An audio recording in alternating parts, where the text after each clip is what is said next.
मेरी बहन ने एक दिन कहा, तुम इतने पशु पक्षी पाला करती हो, एक गाय क्यों नहीं पाल लेती। वो उम्र में मुझसे बहुत बड़ी है और बचपन से ही उसकी कर्मनिष्ठा और व्यवहार कुशलता की प्रशंसा होती रहती है। गोरा को देखते ही मेरी गाय पालने के संबंध में दुविधा निश्चित में बदल गई। गाय जब मेरे बंगले पर पहुंची, तब मेरे परिचितों और परिचारकों में श्रद्धा का ज्वार उमड़ आया। उसे लाल सफेद गुलाबों की माला पहनाई गई, केसर रोली का बड़ा सा टीका लगाया गया, घी का चौमुखा दिया जलाकर आरती उतारी गई और उसे दही पेड़ा खिलाया गया। उसका नामकरण हुआ गोरांगिनी या गोरा। पता नहीं इस पूजा अर्चना का उस पर क्या प्रभाव पड़ा, परंतु वह बहुत प्रसन्न जान पड़ी। उसकी बड़ी चमकीली और काली आंखों में जब आरती के दिए की लो प्रतिफलित होकर झिलमिलाने लगी, तब कई दियों का भ्रम होने लगा। जान पड़ा जैसे रात में काली दिखने वाली लहर पर किसी ने कहीं दिए प्रभावित कर दिए हो। गोरा वास्तव में बहुत प्रिय दर्शन थी। विशेषतः उसकी काली बिलोरी आंखों का तरल सौंदर्य तो दृष्टि को बांधकर स्थिर कर देता था। चौड़े उज्ज्वल माथे और लंबे तथा सांचे में ढले हुए मुख पर आंखें बर्फ में नीचे जल के कुंडों के समान लगती थी। उनमें एक अनोखा विश्वास का भाव रहता था। गाय के नेत्रों में हिरण के नेत्रों जैसा चकित विस्मय न होकर एक आत्मीय विश्वास ही रहता है। उस पर उस पशु को मनुष्य से यातना ही नहीं, निर्भीक मृत्यु तक प्राप्त होती है, परंतु उसकी आंखों के विश्वास का स्थान न विस्मय ले पाता, न आतंक। महात्मा गांधी ने गाय करुणा की कविता है क्यों कहा, यह उसकी आंखें देखकर ही समझ में आ सकता है। गोरा की अलस मंथन गति से तुलना करने योग्य कम वस्तुएं हैं। तीव्र गति में सौंदर्य है, परंतु वह मंथन गति के सौंदर्य को नहीं पाता। बाण की तीव्र गति क्षण भर के लिए दृष्टि में चकाचौंध उत्पन्न कर दे सकती है, परंतु मंद समीर में फूल का अपने वृंत पर होले होले हिलना दृष्टि का उत्सव है।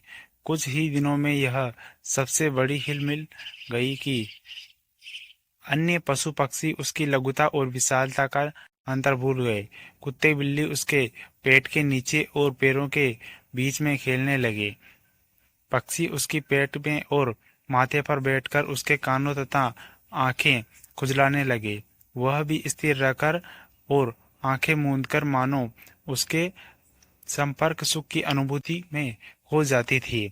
हम सबको वह आवाज से ही नहीं, पैर की आहट से भी पहचान लेती। समय का इतना अधिक बोध उसे हो गया था कि मोटर के फाटक में प्रवेश करते ही वह बाँ बाँ की ध्वनि से हमें पुकारने लगती।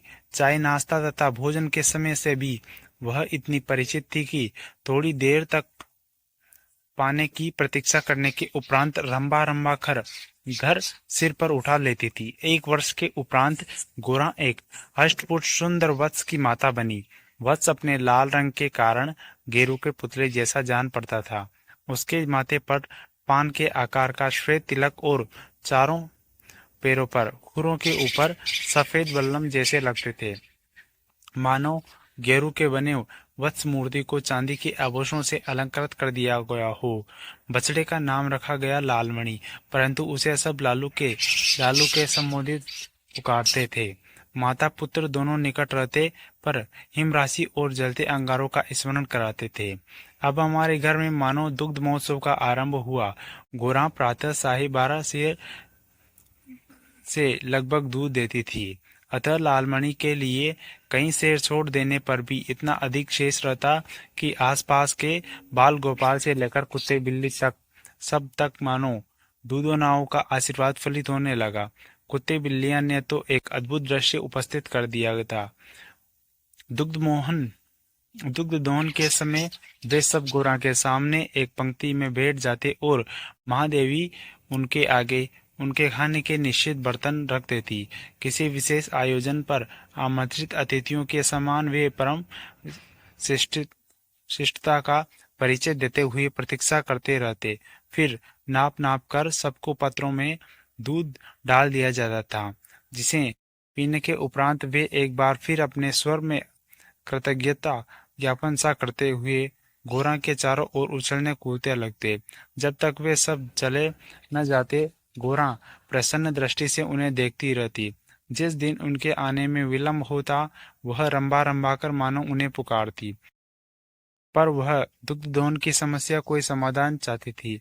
नौकरों में नागरिक को दुआना जानते ही नहीं, और जो गांव से आए थे, वह अनभ्यास के कारण वह यह कार्य इतना भूल चुके थे कि घंटों लगा देते।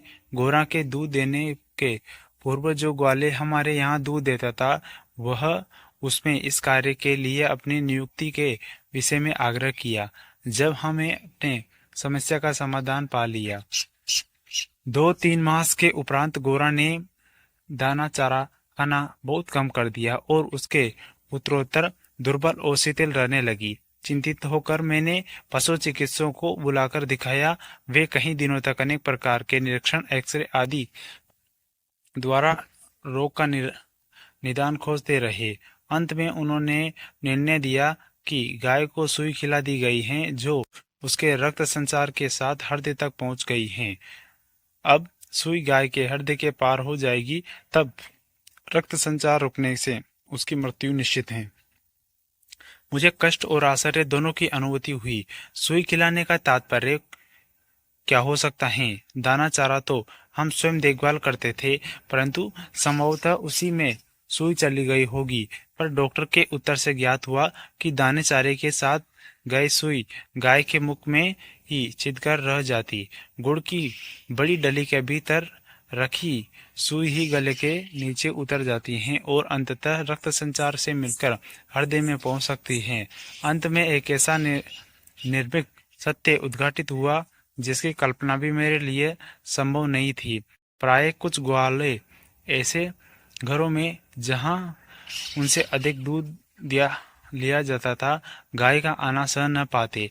अवसर मिलते ही वे गुड़ में लपेटकर सुई उसे खिलाकर उसकी असमय मृत्यु निश्चित कर देते। गाय के मर जाने पर उन घरों में वह पुनः दूध देने लगते। सुई की बात ज्ञात होते ही ग्वाला एक प्रकार से अंतर्ध्यान हो गया। अतः संदेह का विश्वास में बदल जाना स्वाभाविक था। वैसे उसकी उपस्थिति में किसी भी प्रकार का कानूनी कार्रवाई के लिए आवश्यक प्रमाण जुटाना असंभव था। दोस्तों, अगर आपको हमारी कहानी अच्छी लगी तो वीडियो को लाइक, चैनल को सब्सक्राइब करके नोटिफिकेशन बेल ऑन करें, ताकि आपको ऐसी ही मज़ेदार कहानियाँ मिलती रहे। जय हिंद, जय भारत।